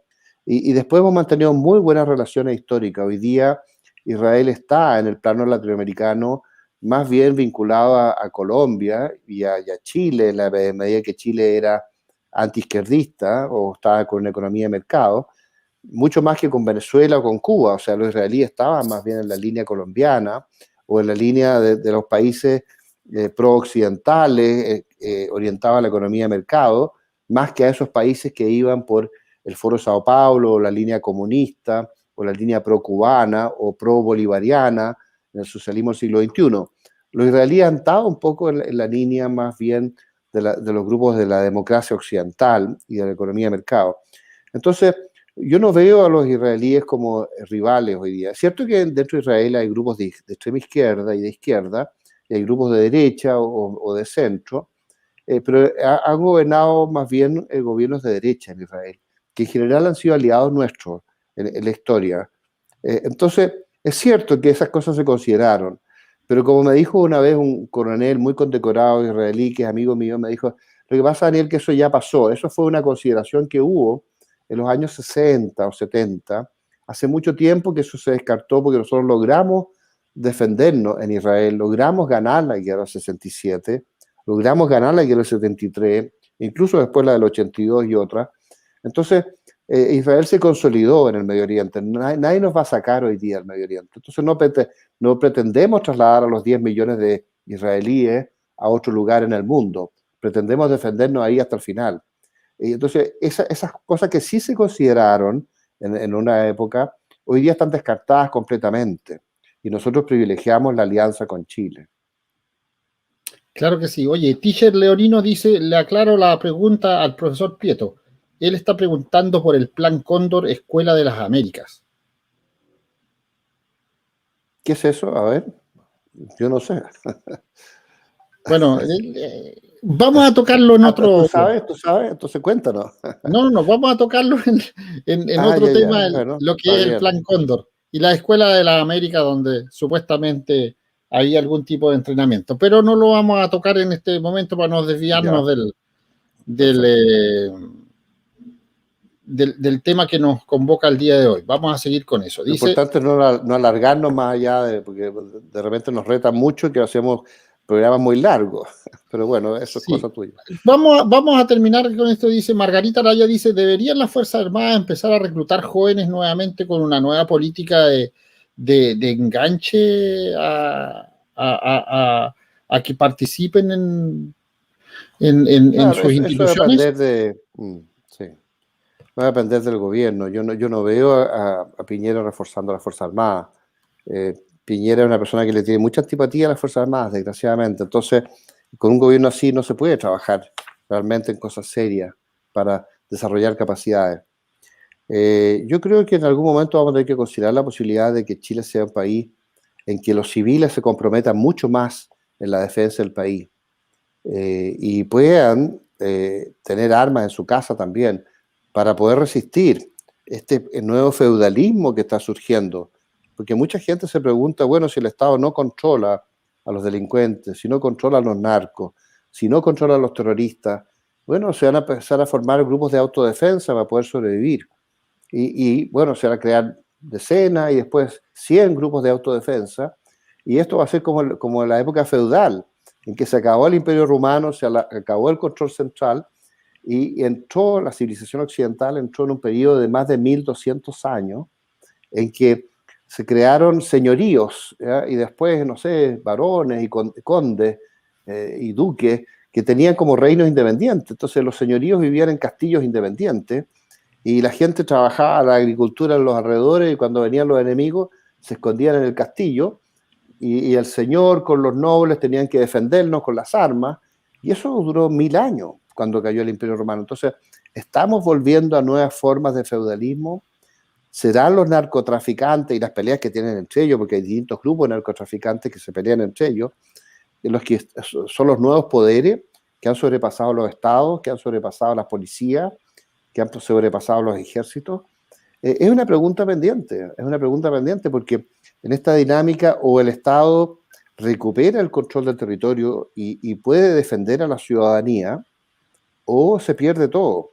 Y para eso se requiere que la ciudadanía colabore y coparticipe y tenga la posibilidad de autodefenderse, o de los narcos, o de los delincuentes, o de los terroristas.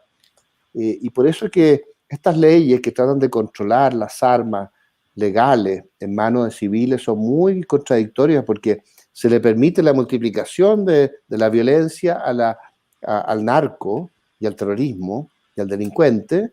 Ellos multiplican la violencia porque se salen de la ley y como se salen de la ley con tantas armas se imponen.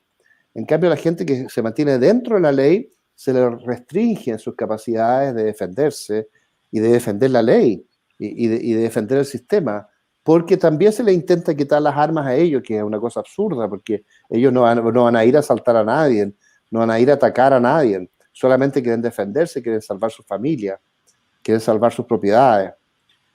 Y eso hay que reconsiderarlo seriamente. O sea, al contrario de lo que está ocurriendo hoy día, que se están restringiendo el arma en manos privadas de forma legal, deberían multiplicarse los derechos. Exacto. Y no solo los derechos a autodefenderse, sino que a coordinarse y a combinarse en grupos de autodefensa activa, no solo en la casa, sino que en el barrio, en el sector. Incluso si hay un grupo que interviene en una casa o en una población a la ofensiva, de delincuentes o de narcotraficantes o de terroristas, que los propios civiles puedan reaccionar y no solo defenderse, sino que perseguir varias cuadras y varias calles a la gente que actuó contra ellos, incluso tratar de capturarlo y tratar de combinarse con la policía y con la PDI y tratar de estar coordinados con los carabineros y coordinados con la policía para que la gente que está dentro de la ley pueda apoyar a los policías también. Claro que sí. Oye, la gente está bien entusiasmada y dice, oye, dice en el chat, sigamos hablando de Israel. Y hay una pregunta de Israel. Dice, bueno, tú tienes bastante conocimiento sobre este tema. Dice don Daniel, ¿Chile a Israel le vende algún producto militar? No sé, no creo. Ellos tienen un control tecnológico tremendo. Una de las cosas que debiéramos nosotros incorporar en la participación civil en la defensa del país es el multiplicar las capacidades tecnológicas civiles de apoyo a la Fuerza Armada y tratar de crear legislaciones que traten de obligar a la Fuerza Armada a considerar el desarrollar tecnologías chilenas y privilegiar eso por sobre la compra en el extranjero. Y obviamente que las tecnologías que Chile no tiene se compran en Inglaterra, en Alemania o en Israel, para, no sé, para la Marina, para la Fuerza Aérea, para las cosas de tecnología muy alta en el ejército. Pero tratar paralelamente de esas mismas cosas en la siguiente generación de compra, tratar de desarrollarlas en Chile y tratar de desarrollar las tecnologías que están vigentes hoy o que van a estar vigentes en los próximos 10 o 20 años más. Entonces, ir creando el incentivo de desarrollo tecnológico propio, no solo el reservista con un arma en la mano, movilizado, para poder apoyar al ejército con una fuerza multiplicada, sino que también ingenieros, tecnólogos, físicos, especialistas en tecnología de Internet, electrónico, que puedan apoyar a las Fuerzas Armadas en el desarrollo de tecnología. Fíjate que muchos países se han hecho tecnológicamente avanzados en base a recursos de la defensa que se destinan a grupos ingenieriles que desarrollan tecnología, pero el grupo de ingenieriles civiles, no militares, porque entre paréntesis la ingeniería militar está muy estructurada dentro de la caja, in the box, como dicen los gringos. Y aquí hay que pensar out of the box. La creatividad civil en eso es mucho más grande porque la cantidad de ingenieros y tecnólogos y electrónicos que hay en toda la industria civil es, no sé, 100 veces la que hay en la Fuerza Armada. Entonces hay que aprovechar esa capacidad civil para crear tecnologías de punta en distintas áreas, o tecnologías medias, tecnologías básicas, tecnologías medias, o tecnologías altas, o tecnologías de punta, e ir viendo cómo esas tecnologías civiles se pueden aprovechar para que las Fuerzas Armadas tengan mejores equipos, mejores sistemas, mejores comunicaciones, mejores armamentos, y haya un desarrollo tecnológico. Y eso además, si desarrollamos tecnología de defensa propia chilena, nos da más independencia, nos da más seguridad. No dependemos de proveedores extranjeros tanto. Y cuando nosotros intercambiamos tecnologías con proveedores de Estados Unidos, de Europa, ellos nos respetan más porque saben que tenemos tecnologías propias también. Entonces hay un cierto intercambio, una cierta capacidad de entenderse a nivel de tecnologías medias o altas. Es una forma adicional de apoyar del mundo civil a la defensa. Sí, mira, ahí te puso un comentario Francisco Becker, de la Armada también, dice, como se hizo con Carlos Cardoen. Porque Carlos Cardoen, cierto, tuvo su protagonismo bastante importante en la industria militar, en la industria bélica. Entonces, como dices tú, tenemos capacidades, tenemos cierto personas. Tuvimos esas buenas experiencias. Sí, claro, y se puede volver a retomarse. Aquí lo que pasa es que faltan voluntades, falta un montón de cosas en Chile en realidad. Es el grave sabes problema. Que yo trabajé con Carlos y participé en el desarrollo de esas empresas, ¿no? Creo que te había contado, ¿no? Exactamente. Oye, Veterano del 78 también te pone un comentario. Dice, Asmar estuvo a muy poco de construir submarinos. El presidente Lagos se opuso. Mira, más bien se opuso antes Frey, ¿eh? Y yo estuve muy metido en eso. En algún momento dado nosotros pensamos, en parte de la competencia, de que los submarinos alemanes podían fabricarse en Chile. Chile tenía un liderazgo de submarinos alemanes en América Latina. Y las empresas alemanas de tecnología para submarinos sabían que Chile tenía una capacidad de mantenimiento y de hacer overhaul de submarinos única en Sudamérica, y ellos querían llevarlo a una etapa siguiente, o quizás 2 etapas más avanzadas de esa capacidad tecnológica chilena para intervenir los submarinos. Y para darle viabilidad a estas capacidades, se le ofreció a Chile hacer mantenimiento de los submarinos colombianos, por ejemplo, o ecuatorianos, y el día de mañana quizás ofrecerle esto mismo a Brasil, o combinarse con Brasil, porque Brasil obviamente iba a querer tener tecnologías propias y autonomía en esto, pero podíamos combinarnos a un alto nivel con Brasil en tecnología de los nuevos submarinos alemanes. En esa época se discutió mucho entre el Skorpene y el U-214, que era la nueva tecnología, la nueva generación de submarinos que Alemania estaba desarrollando. Y yo estuve muy involucrado en el desarrollo de las tecnologías de los submarinos U-214. Yo fui a Alemania a hablar sobre este tema varias veces con ellos. Y yo les dije, necesitamos un submarino intercontinental de más capacidad, incorporando todas estas tecnologías que ustedes tienen en los submarinos Dolphin para los israelíes, o en los submarinos U-212 que han desarrollado ahora para Alemania, o los submarinos que han desarrollado, no sé, para Portugal, que estaban en esa época en un proyecto para fabricar los submarinos a Portugal o a Grecia, o los proyectos que ustedes tienen para los submarinos de Corea del Sur, que son de tecnología alemana. Y estas tecnologías que ustedes tienen acá o allá o acá, súmenlas, incorpórenlas y formen un submarino de más alcance, de más tonelaje, de más capacidad, que tenga un carácter más intercontinental. Y ese fue el proyecto que se llamó U-214, donde a mí me tocó estar muy involucrado en la discusión conceptual, no ingenieril ni tecnológica, porque eso requiere equipos de ingenieros durante años para trabajar en esto. Y bueno, pero al final se optó por el Skorpen, que también fue un co-desarrollo chileno con los franceses y los españoles.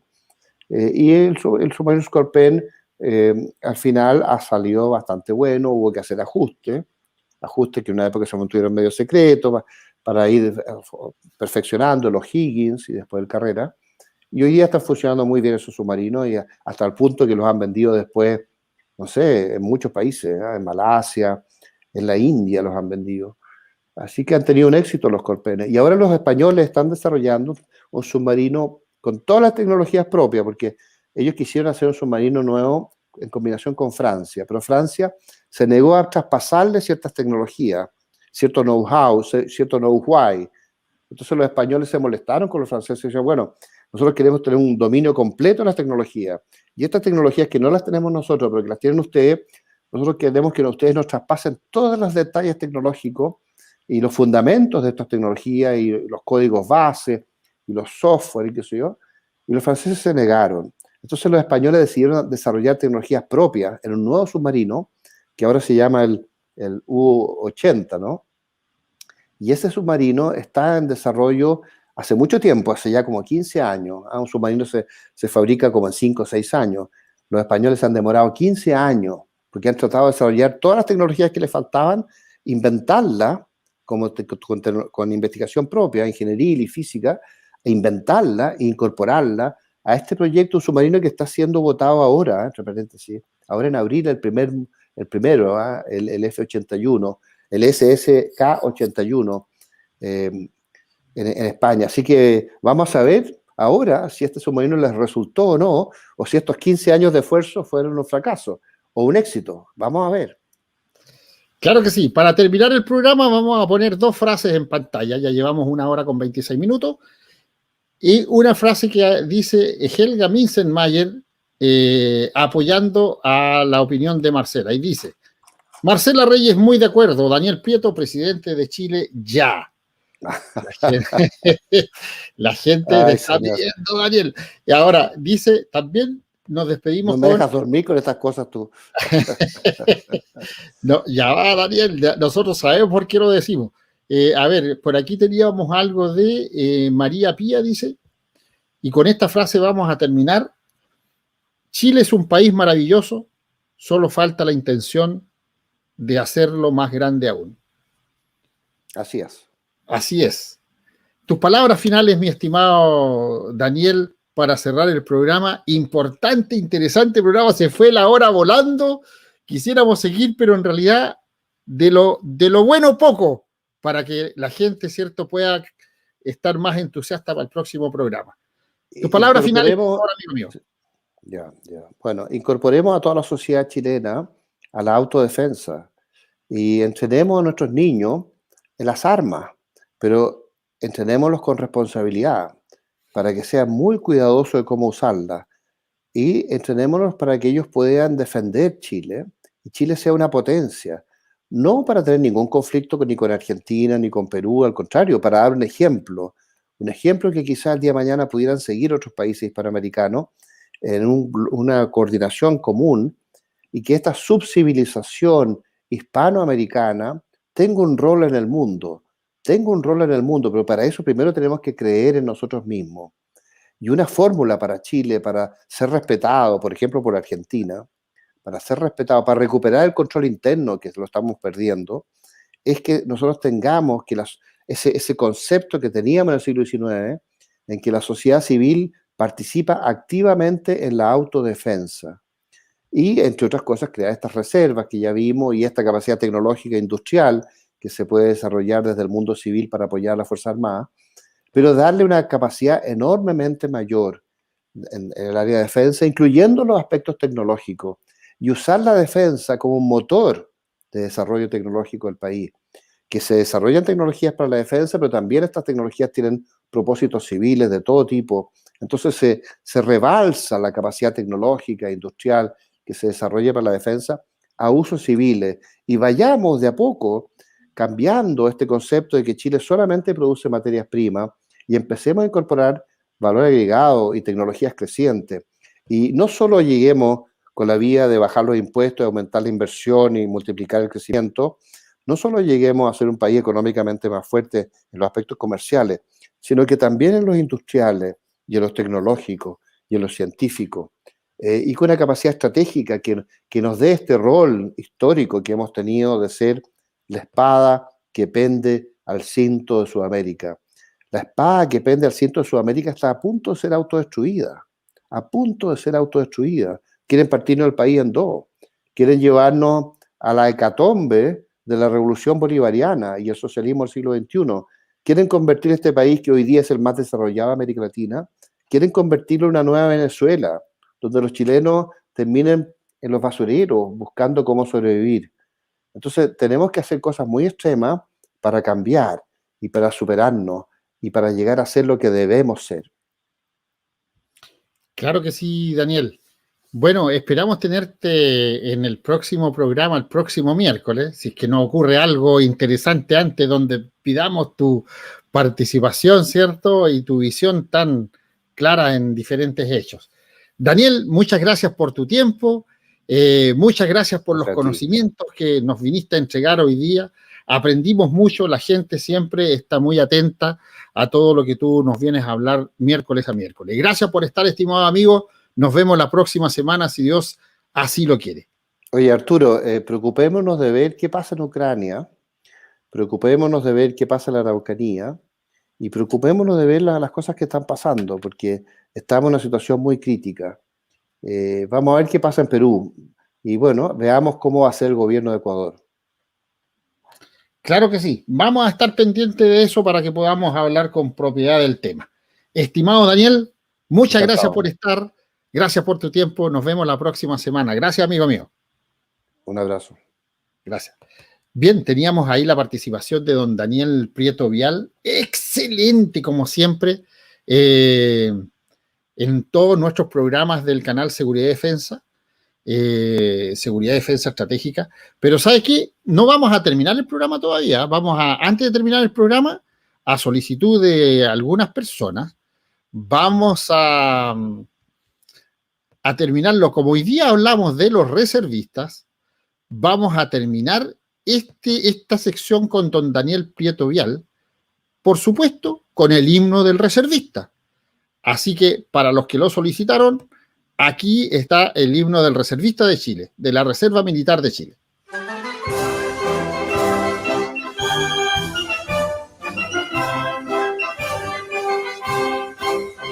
Reservistas valientes muchachos, en cuya alma el concepto de honor, de que el pueblo elegido a la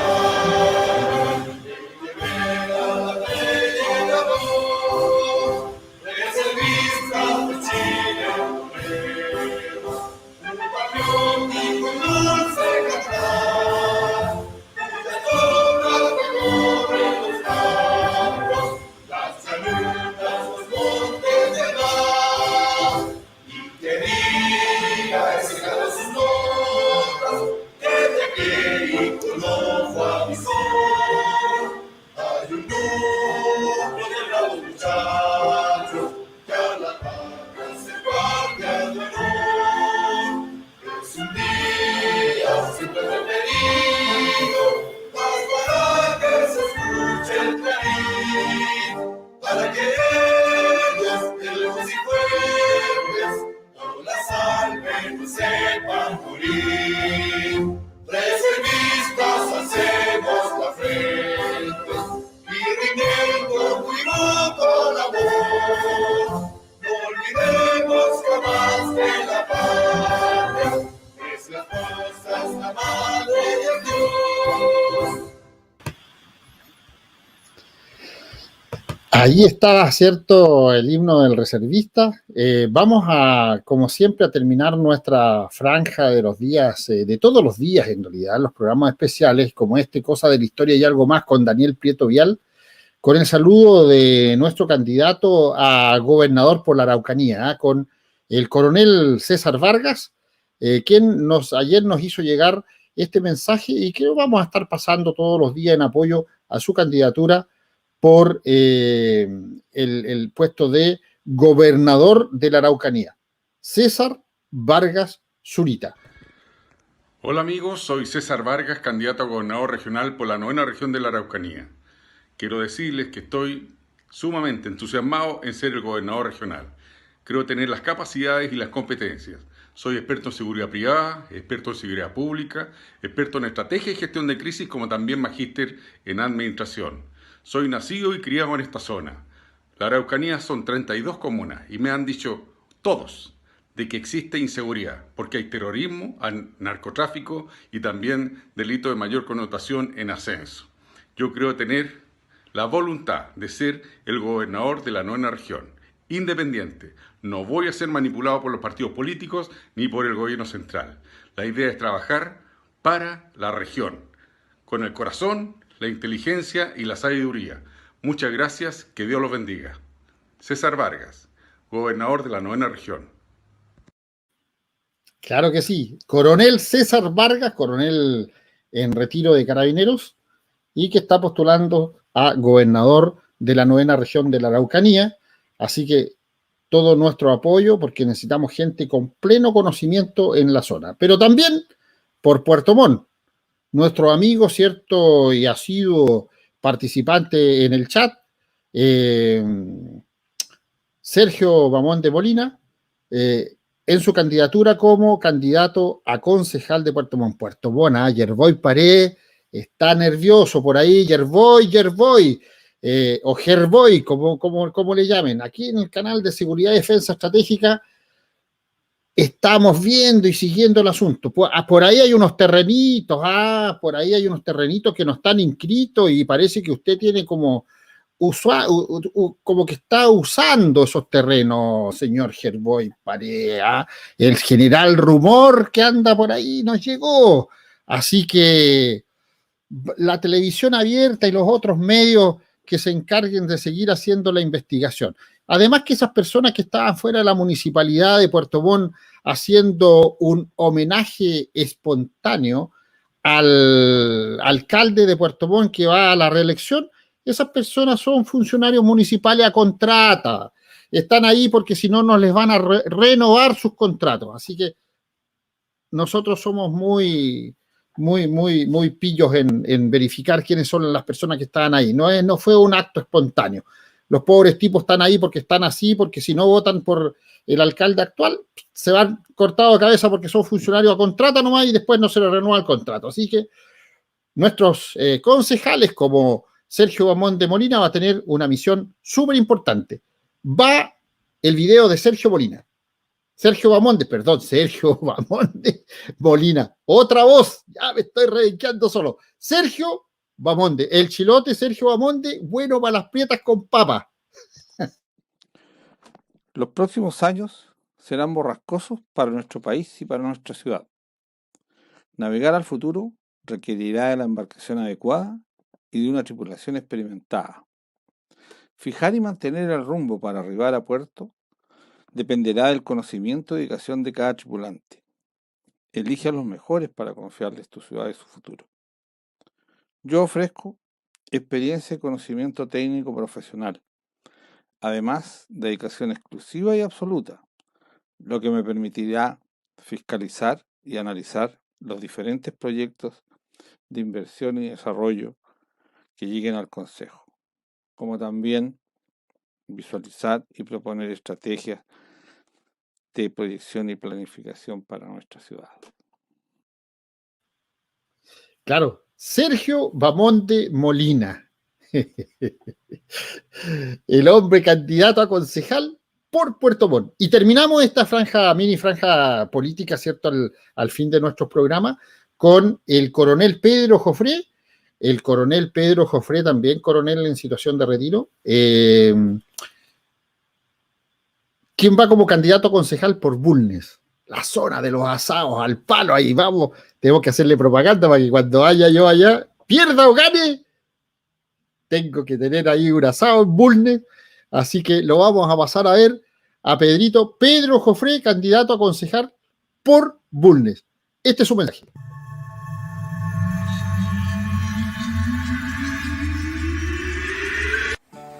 Hola queridos amigos, soy Pedro Jofré Montero y para quienes aún no me conocen, candidato a concejal por nuestra comuna de Bulnes. He tomado la decisión de postular a uno de los sillones del Consejo Municipal, porque veo que nuestra comuna tiene casi todo para ser una gran capital provincial, pero algo falta, y por eso no ha sido posible posicionar Bulnes en el lugar que le corresponde. Hoy, ustedes tienen la posibilidad de aportar conmigo a la gran tarea. Prometo apoyar al alcalde creando buenos proyectos y acompañarlo en todos aquellos en los que en forma clara, transparente y viable requiera de mi participación. Así también seré el más férreo defensor de las buenas políticas de administración pública, de la correcta utilización de los recursos y de la estricta fiscalización en temas de probidad. ¿Quiere usted que nuestra ciudad crezca? ¿Que nuestras pymes retomen la senda de oportunidades? ¿Y que nuestros sectores vulnerables sean realmente atendidos en la forma que necesitan y merecen? Pues bien, acompáñenme, hagámoslo juntos.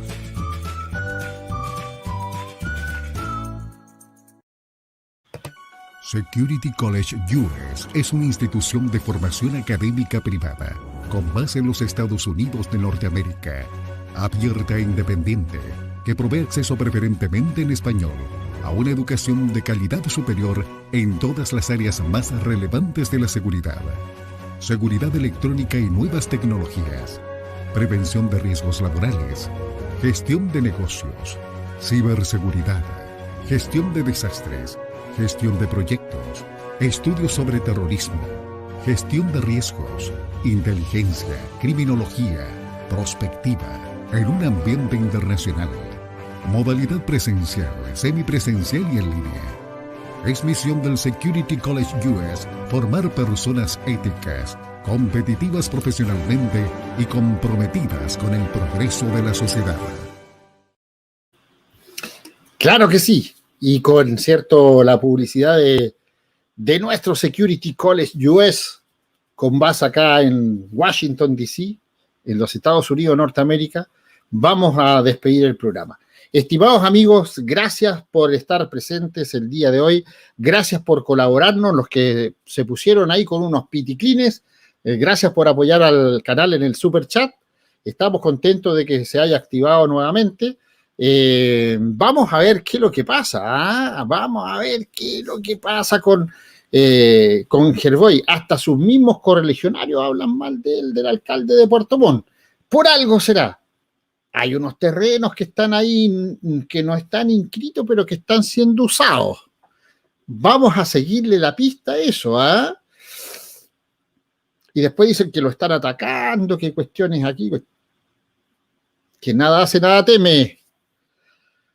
Estimados amigos, nuestra frase habitual es: corrige al sabio y será más sabio. Corrige al ignorante y lo tendrás de enemigo. Dios, patria, familia y libertad. Terminamos así las transmisiones del día de hoy, 14 de abril, del canal Seguridad y Defensa Estratégica. Patriotas de Chile, patriotas de América, patriotas del mundo, gracias por estar un día más con nosotros. Cualquier novedad, vamos a ir haciéndole cierto seguimiento a Quirico y todo lo que está pasando. Más de 46 casas, dicen que ya han pasado las 50, que han sido propiedades que han sido quemadas por estos delincuentes, malandras, terroristas en la 9ª región. Oye, qué gana de tener un presidente como Daniel Prieto Viala. Les caería ahí, cortito, así, como él es. Tranquilito, diplomáticamente, pero con las cosas claras. Lo que tiene que ser, tiene que ser. Y el resto, fila. Nada más. Excelente presidente sería. Vamos a seguir trabajando por eso. A lo mejor ahora, en esta etapa, que vaya como senador, para que esté en la arena política y después, presidente. Tiene toda una trayectoria familiar. Daniel Prieto Vial, descendiente de Daniel Prieto, de Joaquín Prieto. Así que, ¿quién dice que no? Puede ser. Creo que sería muy bueno para el país. Estimados amigos, dejamos así las transmisiones del día de hoy. Nos vemos mañana o en un próximo programa, si Dios así lo quiere. Gracias por estar. Un tremendo abrazo desde Washington, D.C. a todos ustedes, a la gente del chat que participa activamente. Gracias por todo su apoyo. Nos vemos. Gracias por estar.